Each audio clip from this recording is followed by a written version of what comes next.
A modern civil service. Modern civil service. A modern civil service. To me, a modern civil service is one that's ready to lead the UK through the next big challenges.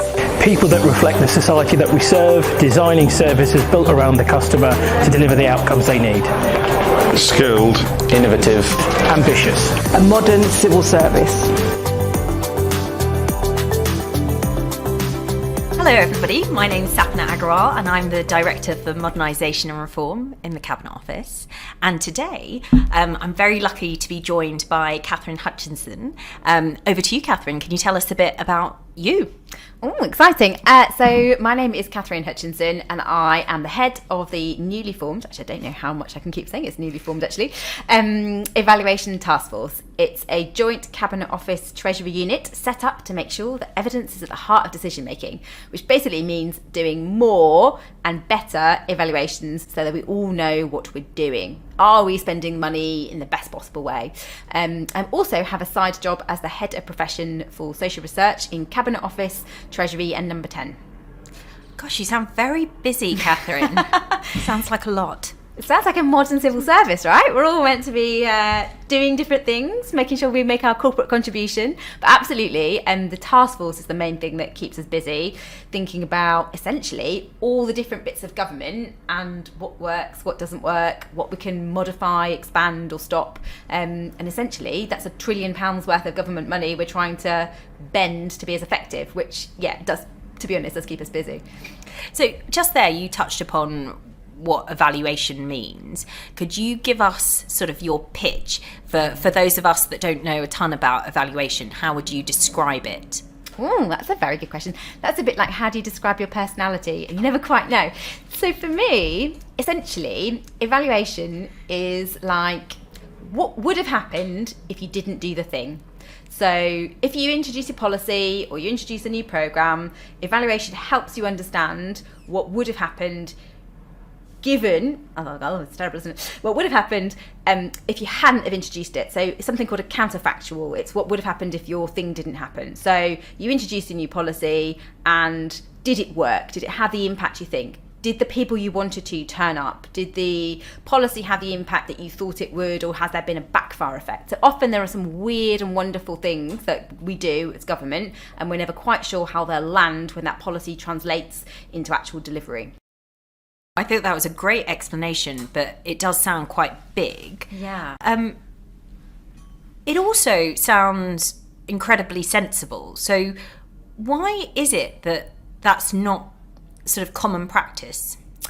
This is true. So I get asked that question all the time. In fact, when I first got this job, my parents said to me, I don't understand how that is a new job. Surely this happens already. What exactly are you doing? And I had to answer exactly the same question. And essentially, I think Michael Gove called us the antidote to the sugar rush of policymaking. And everyone in the civil service is so passionate and enthusiastic and keen that they're doing the right thing that it's almost impossible for us to conceive that we're not doing the right thing, that like actually our assumptions should be tested, or that the way that we're working could be improved, because we're all putting in so much effort and we're all thinking that we're doing something that will help others. And I think most people in the civil service are quite public sector orientated. So I think it's a combination of us having so much passion in what we do that we don't often stop to challenge our own assumptions. Sometimes evaluation can just be a bit tricky, right? You end up having to spend more time looking at the way you're delivering something, which means you can't give it to everyone all at once because you need to ideally keep a group back that hasn't had it so you can see what would have happened if you hadn't delivered your policy. So that can be tricky about the way policies are rolled out. And also sometimes we just don't know. Like, we just don't know how the best way to do that, to test it. So we've all probably done a survey. We've all probably looked at, a before and after to see what the difference is. But actually, proper evaluation is a true skill and art that you need proper professional input to understand, to be able to give you the best quality advice at the end. So the way that you just described evaluation, it sounds like it's both forward-looking and mid-process as well as backward-looking. And I think that often when we think about evaluation in government, it feels sort of backwards-looking and cumbersome. But I think what you were describing there could be quite nimble, and you can sort of intersect into your delivery plan as you go. Could you tell us a bit more about that? You are absolutely right, Sapana. So the best ever evaluations are going to be ones that actually do something useful. The best way to make them useful is for you to be able to feed information as early as possible about what's working, what's not working, who's attending, how's it affecting, all of those sorts of things. So an evaluation shouldn't just be left to the very end where you look back and we all navel gaze, oh gosh, that didn't go so well, did it? I wonder what we can do next time. It should be something active. So I used to work in the Foreign Commonwealth and Development Office. We did lots of rapid RCTs. We did lots of what were called adaptive evaluations. So you try something, you adapt it, you move on, because sometimes in a humanitarian crisis, it isn't just a single point of delivery. You have to be much more nimble. You have to be much more flexible. So we've been trying, I know in government there are lots of other good examples, but you have to keep, with an evaluation, you have to keep doing different new things to be able to feed in that information when it's needed most. Because the worst possible thing is to find out at the end that your thing doesn't work or should have been modified and you have already got your program too far. I think we've all heard of, I don't know, pilots that are doomed to succeed. Like you can't scale back because there's been a big announcement. So you have to be quite clever in thinking about what things you're comparing, and actually it might not be does this thing work or not work, but actually does this thing work better than the alternative? Does this thing work better than a tweak we could give to a policy to make sure it's delivering what it should? So absolutely, at all points in the policy making cycle, evaluation should be there and helping you. You just use the acronym RCT. Ooh, what's that? That's a good one.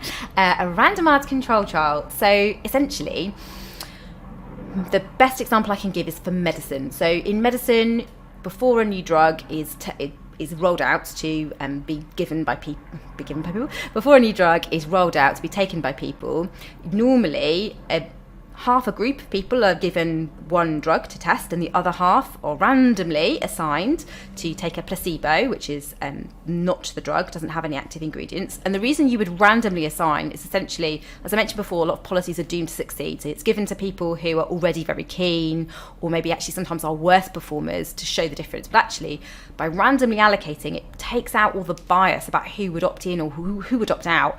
It also makes sure that the balance of people who are in and out normally evens out all the other factors about age and weight and engagement and interest and all those other things that might have an impact. So by randomly assigning to have something or not, you create an environment where the two groups who are in and out are the most comparable, and you can create the strongest possible evidence, because any difference between those two groups, you can say with absolute certainty, is only down to your product or your policy. And that's used in medicine for us to be able to be confident about taking new medicine. And I think we should take that same approach to rolling out things like whether your universal credit benefits new process works, or whether your recruitment process for getting new teachers and retaining them works. So why do we accept something that's less than the best for all those big policies that can make a difference to people's lives, when we don't do that for our own bodies, for our own health? So Catherine, I know this is about you and not about me, but I'm going to share a story. Ooh. I've got my own RCT story. Great.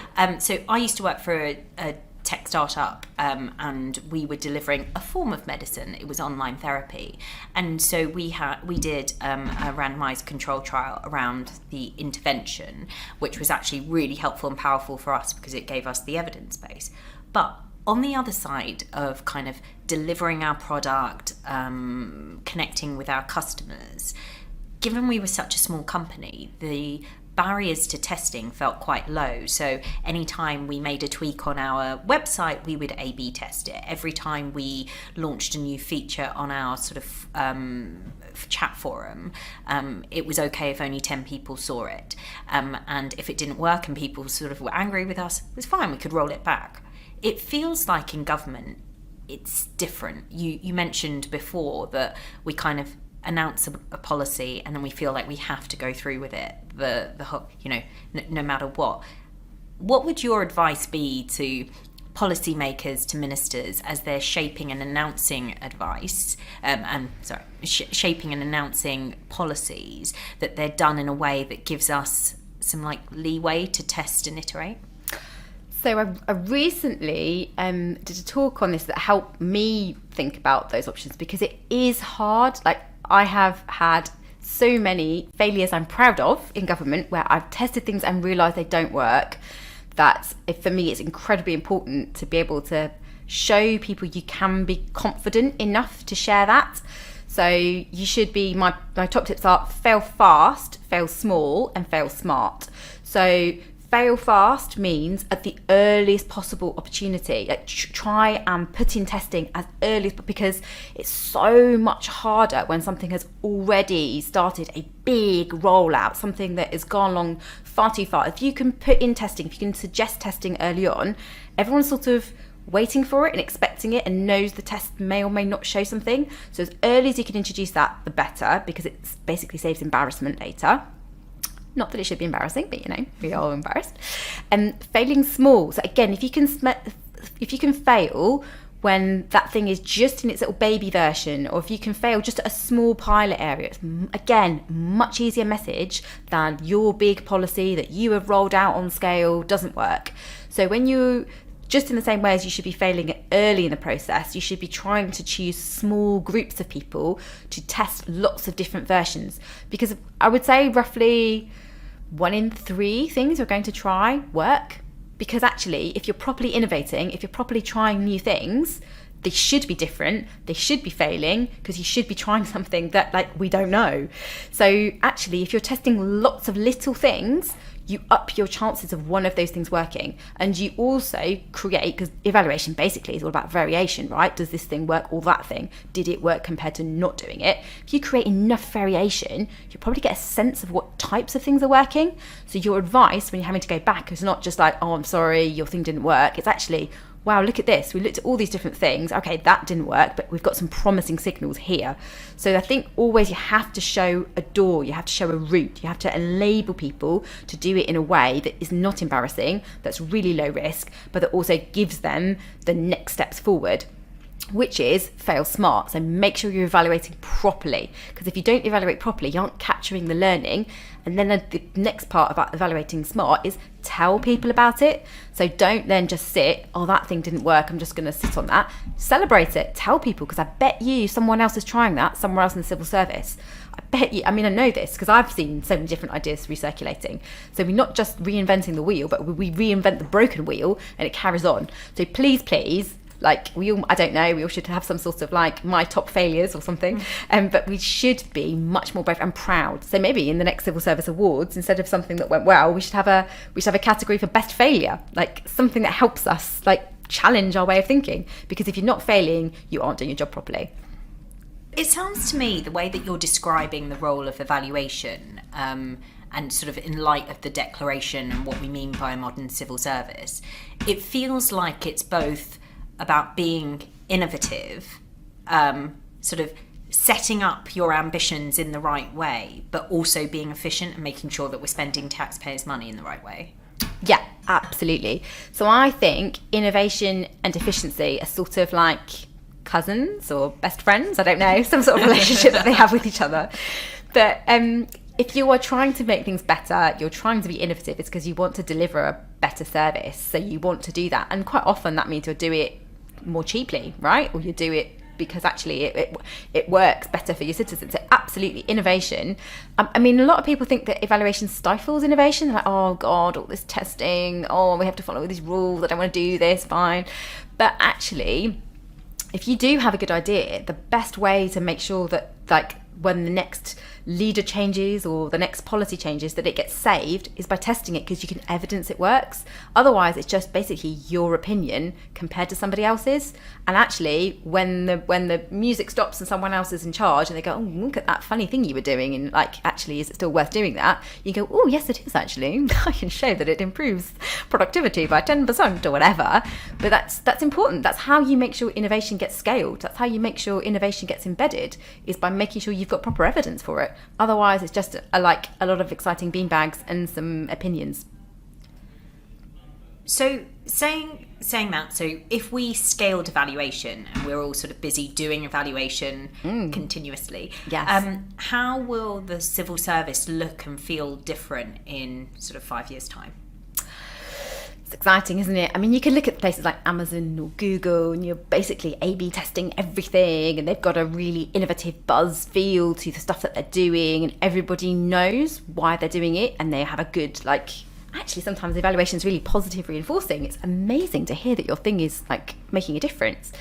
I guess we would have a really curious group of people.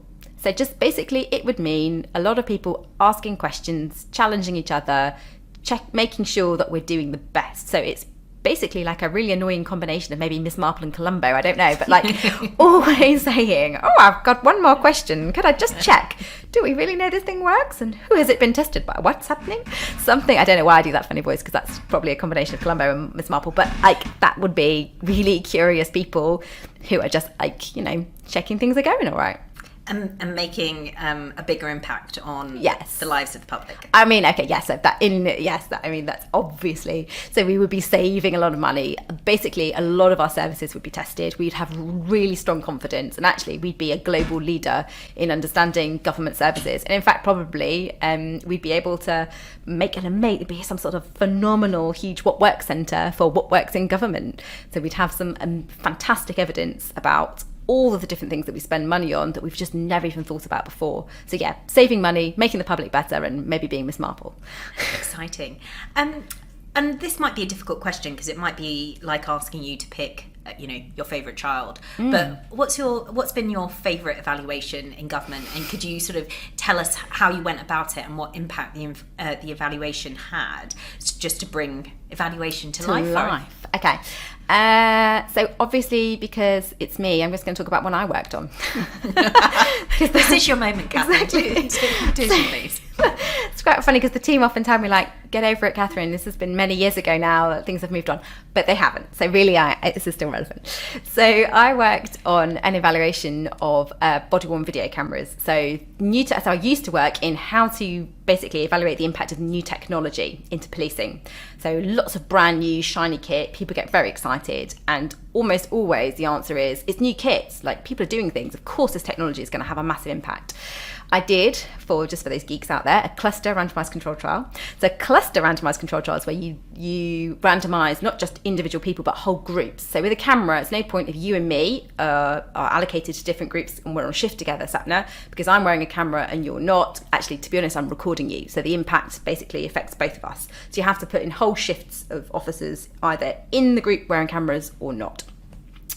And the idea was, does it affect their stop and search activity? Does it improve outcomes for criminal justice? Do you get more convictions?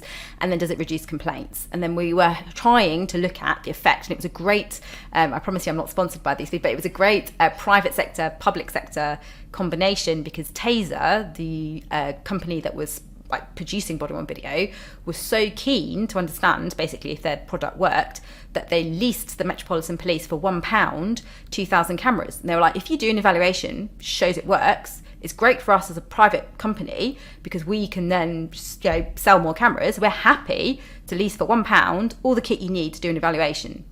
Fantastic. So it was a win-win. So the police got to try new bits of kit. We got to test the world's largest randomised control trial into new technology. And also the private sector got a great opportunity to be able to see, and for us again as market leaders to say, actually, this is the feedback in terms of making your product better so that the service when it goes down. Right, what was the result? I actually won a European Public Sector Award for innovation. You can Google me, it's exciting. But the idea was actually it had, this is an interesting question actually, geeky, but it had no overall impact on stop and search. But it did actually. When you looked at different boroughs, you could see increase the rate of stop and search in other areas because the police felt confident to be able to do their job, that they knew if someone made a complaint about them, that they would be protected. So I might be looking at someone and think, oh, this is a bit suspicious. Should I stop them? Shouldn't I? Well, actually, I'm wearing a camera. I can evidence all of my justification for doing it. And if later that person complains about me saying, well, you didn't have, like, why did you stop me? You can show them and be like, well, actually, look, I can see you looked like you had a concealed item. This is why I did it. So actually the stop and search rate overall looked like no effect, but the real impact was that it reduced loads of unwarranted stops and searches in places like where I lived and increased the number of proactive intelligence-led searches in other places. So often I guess the question in that is my favourite evaluation, not just because it's important for me to promote things I've done, but it's actually because it hides a lot of really interesting findings if you just looked at it overall. The other point, of course, for the things is that it only really works if the officers use it. And quite often officers didn't. They just didn't switch them on. They didn't use them. And so it gave so much more intelligence that people can say, well, this technology could have this impact, but it only has an impact if you get the behaviour right, if you get your policy implementation right. So you can introduce new ways of working, you can introduce new fancy systems, but unless you change culture, unless you get the end user to accept a new way of working, it isn't going to make a difference. So actually later we recommended that we did a trial of training, so to try to increase officer confidence. We did a randomised control trial of the gamification of officer training to try to encourage them to understand their powers and to basically not be scared of being recorded. That's an amazing story.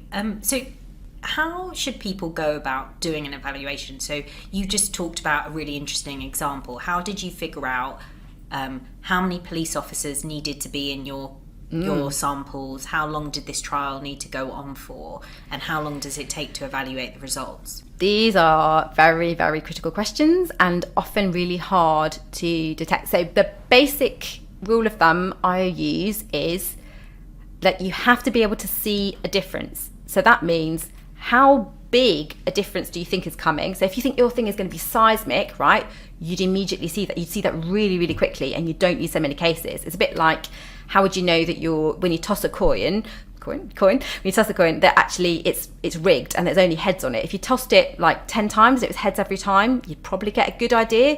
100 times easily, you'd know that was rigged. So it's actually how big an effect. So that's a 50% shift. If it was a heads and tails, you'd be able to pick that up quite quickly. But if you're trying to detect a 10% shift, if you're trying to detect a 5% shift, that's a lot harder. So you need a lot more cases, you need a lot more time to be able to see it. So how quickly, how often does your thing happen? So for a stop and search, they're happening every day. But actually, if you're looking for something that happens really rarely, you have to probably keep it going for longer. So you need to give yourself enough of an opportunity to see a difference. And that depends on how big the difference is and how often your thing that you think will change happens. Can you tell us a bit about kind of evaluation as an art and a skill? I think you described it as earlier. No, in all seriousness, the way that you're describing evaluation, it sounds quite intuitive, it sounds data-driven, it sounds like we're just supposed to be observant. And I know that there's so much more to it. So can you tell us about kind of the practice behind it, and why is it that we need to engage kind of evaluation specialists to build evaluation into kind of our policy making and our delivery plans? So essentially, there's a book called the Magenta Handbook, and that tells you all you would need to know about the options for you to evaluate something. And the Magenta Handbook is the sort of guide to the standards for evaluation, and you could take the time out as a policy professional, and you probably should, to read it, but actually you have analysts in your departments that have already done that and practically done it. So in my example for policing, or actually for anything, checking whether the impact of GP training makes a difference for the number of cancer referrals, whatever it is, there are so many nuances or different ways that you could evaluate it. And when I say different way, you could trial something, you could look at a theory-based evaluation. I can remember being asked what the impact was of British influence post-Brexit. So how can we tell how much influence the UK still has before and after Brexit? There's no way you could trial that. There's no way that you could do it, because there's no half of Britain, or maybe Northern Ireland, but there's no half of Britain that's going into Brexit and out.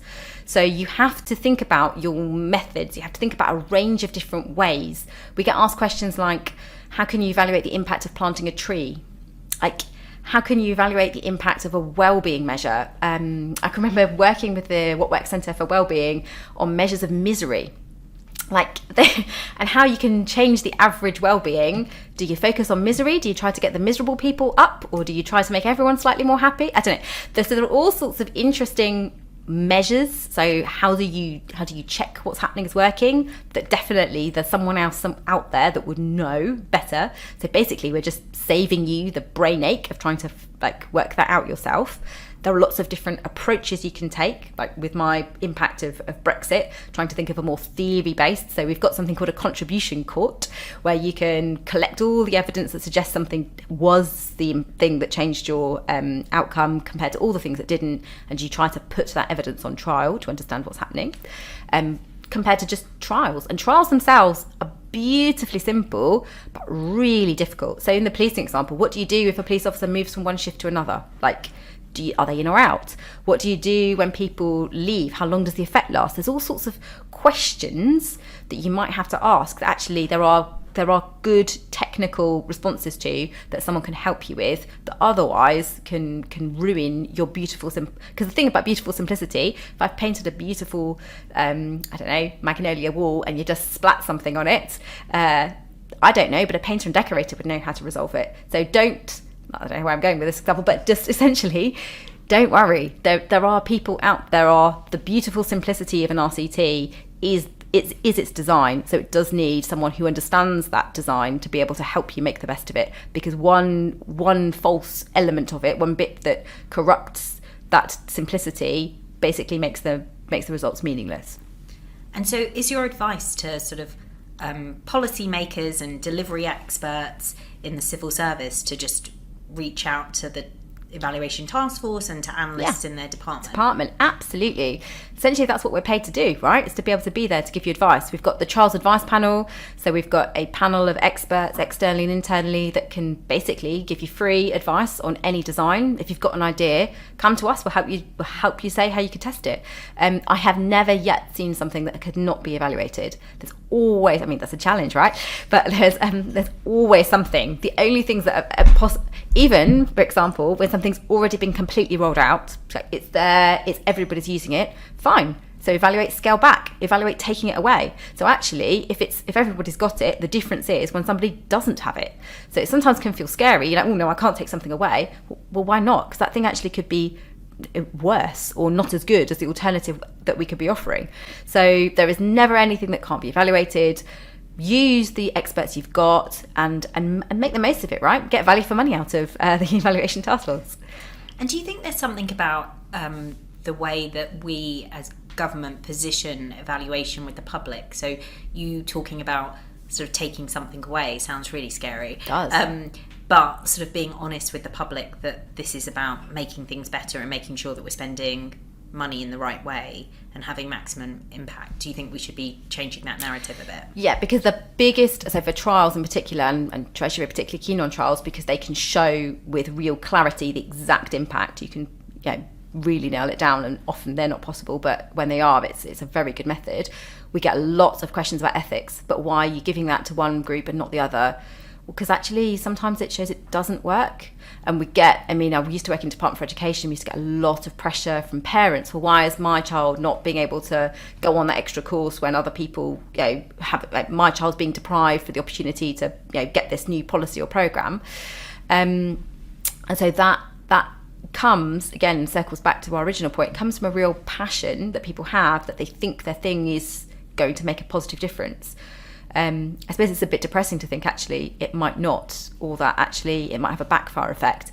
But again, I can genuinely think of examples where policies just don't work. They just don't deliver the difference you hope that they do, or that they don't make the difference, or they have an unfortunate backfire. And I think anyone who's ever tried to lose weight or have a new exercise regime or do something, change a habit, knows how difficult it is to get behaviour change.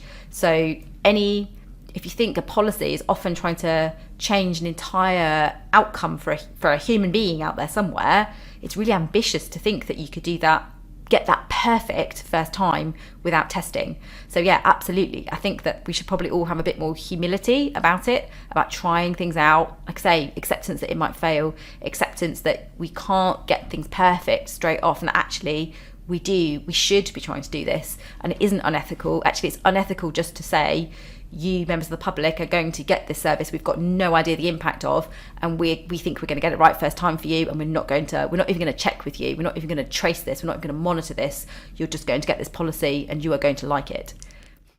From what you were saying, it sounds like the upside of finding out that your policy doesn't work is that you can find out why it doesn't work, and maybe there is an element of your intervention that does work and you can scale that, so it's actually giving you the crumbs to figure out how to pivot and, you know, scale the right bits. Yeah, absolutely. So like there's loads of weird interesting facts. MOJ, the ankle monitors, they don't work in summer because people wear shorts. People don't like it, can't go swimming, right? But you would never think about that as a sentencing option. Or actually, it's going to be more breaches in the summer because you're wearing ankle monitors. There's lots of stuff about colours of pills that help. You know, people have to. It's phenomenal, the evidence on that. There's all sorts of interesting behavioural insight stuff on people paying tax if you shift a single line in a letter. So absolutely, there's all sorts of very small variations. So we're not saying your policy doesn't work. We're not saying you shouldn't have ankle monitors, but think about actually the way you're implementing it to give it the best possible chance of working. So think about all of the variables, think about who you're giving it to. That's about a modern civil service. This is about how we think about our offer to the public we serve. We should be listening to them. We should be thinking about the service we're giving and tailoring it. So we should be representing the people we give. Not often we don't. So actually, when we deliver a policy, it's because we think that someone's going to basically respond in the same way as we would. Well, actually, they don't. Actually, people respond in a way that they would, and that often means your policy's not going to work. So we have to learn that. We have to adapt. We have to think and be modern and ambitious and innovative, and try to shift our policies and make sure they are as adaptive as we said, Amazon or Google would. They wouldn't just sell us a product and say, hey, you can have this, you like it or not, and we're only going to let you pick up from your local grocery store. They don't. They do whoosh. They do exciting things. And just to follow on from that, what does a modern civil service mean to you? I guess a modern civil service means to me that we are always, if it's modern, is that we're always refreshing and changing and challenging ourselves and embracing new ways of working. So for me, it's about trying things out, being confident to be curious, being, enjoying our jobs, right? You go there, you do it. We get the most out of our jobs when we feel we're doing the right thing. And so I think this is doing the right thing. Testing, trialing, do it, try it. Be innovative, be confident. Like, wherever your job is, I know I can say yeah, but just try something, do it, and know you can feel much more engaged with your area of work if you understand the intricacies and impact. So yeah, that's for me a modern civil service. Thank you so much, Catherine. That was really interesting, and I loved hearing more about evaluation. For those of you listening, if you know somebody who's living modern civil service, has ideas to share or can provide some brilliant examples, please get in touch. We want to hear more about how you're being more skilled, more innovative and more ambitious.